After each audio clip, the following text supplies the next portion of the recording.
শ্মশানে থাকতাম, না হয় হসপিটালে থাকতাম। এই আতঙ্কে আছি এখন, কোথা দিয়ে ভেঙে পড়বে। এটার মধ্যে থাকা সেফ? ভাব কি অবস্থা হয়েছে, বাপরে। একটা বার যদি মাথায় পড়তো, আমাকে কি ছেলেকে কাউকে আর এখানে দেখতে হতো না। হয় শ্মশানে থাকতাম, না হয় হসপিটালে থাকতাম। এই রকম অবস্থা। ভগবান নামেই শুধু সরকারি, কিচ্ছু ব্যবস্থা নাই, এগুলার কিচ্ছু ব্যবস্থা নাই। এখানে তো বুঝি লোহাও ভাঙিয়ে পড়ছে নাকি, লোহা জং ধরে পুরা। ভগবান, এক একটা কম কেজি ওয়েট। এই দেখ, লোহা সুদ্ধা ভাঙিয়ে পড়ছে। হায় ভগবান, এইটার ওয়েট কতখানি দেখছিস?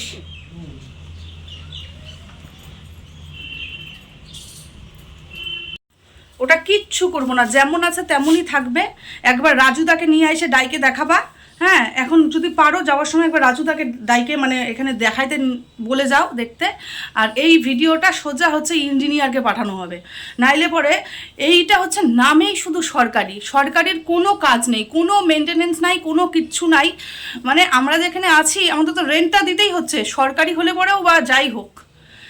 কালকে ঠিক সন্ধেবেলায় আমি আদিকে নিয়ে নিচে গেছি, নিচে গিয়ে নিয়ে আসছি যখন, সন্ধেবেলায় তো অতটা কিছু বুঝতে পারিনি।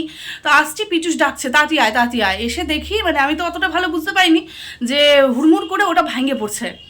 তো ভেঙে পড়ার কারণ আছে, এটা তো বহু পুরানো বিল্ডিং, সেই বিল্ডিংয়ের কোনো মেনটেনেন্স নাই। মেনটেনেন্স ছাড়াই ধরো আমরা আছি। এই যে এখানেও যে আছি, আমাদের রান্নাঘরেরও দেখো ছাদ ভাঙা। রান্নাঘর না, শুধু রান্নাঘর বলছি, এই দেওয়ালগুলোর অবস্থা তো বুঝতেই পারছো, দেওয়ালগুলোর অবস্থা দেখতেই পাচ্ছ। তারপরে এই যে একদিন খেতে বসেছি, খেতে বসতে মানে এই জায়গাটা ভেঙে গেল। তারপরে আরও টয়লেটটার অবস্থা তো জঘন্য, টয়লেটের অবস্থা দেখানোই যাবে না। ওই ঘর এই ঘর সেই ঘর, দুনিয়ার ঘর, মানে কি ভূতের রাজত্বে বাস করছি এরকম টাইপের হয়ে আছে। তো ওই ছাদটা পুরো ভেঙে পড়েছে। যদি আমরা তো ব্যালকানিতে অনবরত যাই, এই যে গরম পড়ছে আমরা তো বেশিরভাগ টাইম ব্যালকানিতেই থাকবো। তো ওইটা বাই চান্স যদি আমার বা আমার ছেলের, আমার বরের কারোর মাথার মধ্যে পড়তো, আমাদেরকে আর চোখে দেখতে হতো? আমরা আর এখানে থাকতাম বলে মনে হয়?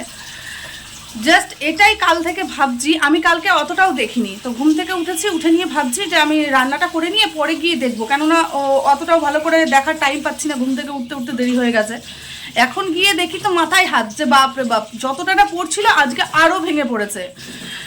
মানে এটা একটুখানি হচ্ছে কি ঠোকামোকা লাগলেই একদম দুনিয়ার এই যে এইগুলো সব ভেঙে ভুঙে একদম যাচ্ছে তাই অবস্থা। তাই পীযূষকে বলছি, হয় আমাদের ঘর চেঞ্জ করে দিক, না হলে এই ঘরটা ভালো করে রিপেয়ার করুক। এই ভিডিওটা ইঞ্জিনিয়ারকে দেখান, মানে আমি একটা ভিডিও করব, ভিডিও করে নিয়ে সেটা ইঞ্জিনিয়ারকে পাঠাতে বলছি, ওকে যে পাঠায় দাও হোয়াটসঅ্যাপে, কেননা উনিও দেখুক যে আমরা কেমন ভয়ের সঙ্গে থাকছি। একবার এরকম হলো, এই গোটা দেওয়ালটা আমাদের ইলেকট্রিক হয়ে গেল। তারপরে হচ্ছে গিয়ে ইলেকট্রিকের কর্ডগুলোর ভেতর দিয়ে জল গড়ে পড়ছিল। এই যে দেওয়ালটা দেখালাম, এই দেওয়ালটা হচ্ছে গিয়ে জল, ওপর থেকে জল সোপ করে একটু তরকারিটা নিয়ে দাও, তরকারিটা জল সোপ করে এই কালার হয়ে গেছে। হ্যাঁ, এই দেওয়ালটাই পুরো আমাদের ঘরের পুরো দেওয়ালটাই এরকম হয়ে গেছে। তারপর হচ্ছে গিয়ে বলে ঠিক করানো হলো। তো কালার তো আর করে দেয় না, আমরাও করছি না। তো আমরা যখন ঘরে ঢুকেছিলাম তখন কালার করেও দেয়নি, আমরা নিজেরাই করেছিলাম একবার। তো তারপরে বাচ্চা কাচ্চা নিয়ে থাকি, এত অসুবিধায় থাকা সম্ভব না। এখন দেখছি আবার এই যে দেখছো ছাদটা ভেঙে পড়েছে, এটা কিন্তু পড়েছে আমাদের ব্যালকানিতে। এই যে দেখছো বারান্দাটা, এই যে এখানে টোটাল ছাদটা এখানকার ভাঙা। এখান থেকে তো পুরোই ভেঙে পড়েছে, মানে এর আগেও ভেঙে পড়েছিল, ওই যে দেখছো কেমন করে প্লাস্টার করা হয়েছিল আবার। তো এখন লোহাটা জং পড়ে গেছে, জং পড়ে গিয়ে আবার মানে ওপরে আমাদের ছাদে কাজ হয়েছে, তো প্রত্যেকটা ঘরে ঘরে জলের পাইপ বসানো হয়েছে, তো ছাদটাতে পুরা মানে বাড়ি টাড়ি দিছে ওরা, তো সেইভাবেই পড়ে গেছে। আর এই যে দেখছো পুরা ছাদটাই কিন্তু মানে ব্যালকানিটাই আমাদের ভাঙা। তো এখানটায় এখন আসতে ভয় লাগবে কি না তোমরাই বলো?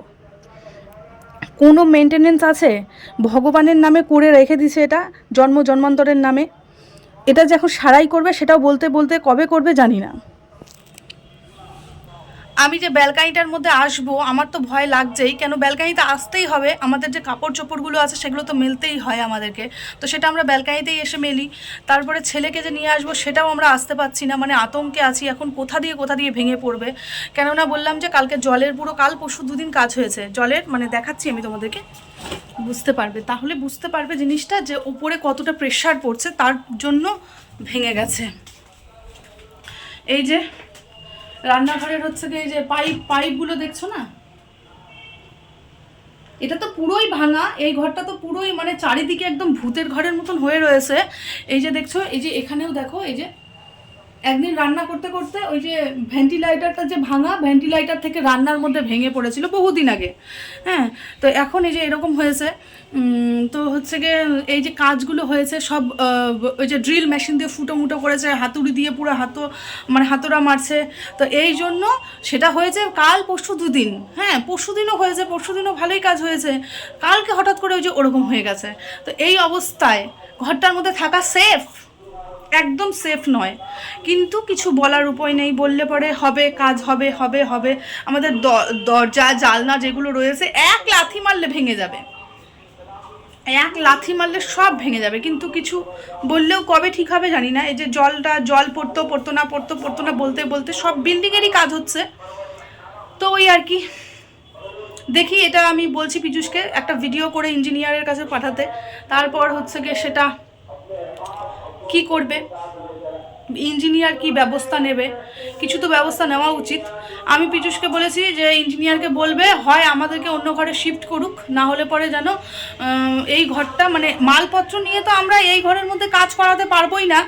3 তলার মধ্যেই মানে আমাদের ফ্লোরেই একটা রুম ফাঁকা আছে, তো 7-10 দিনের জন্য আমাদের মালপত্র ওই ঘরের মধ্যে শিফট করি, তারপর এই ঘরটা পুরো একদম মানে দেওয়াল চোটে মোটে দিয়ে তারপরে যেন এই ঘরটা রিপেয়ার করে দেয়।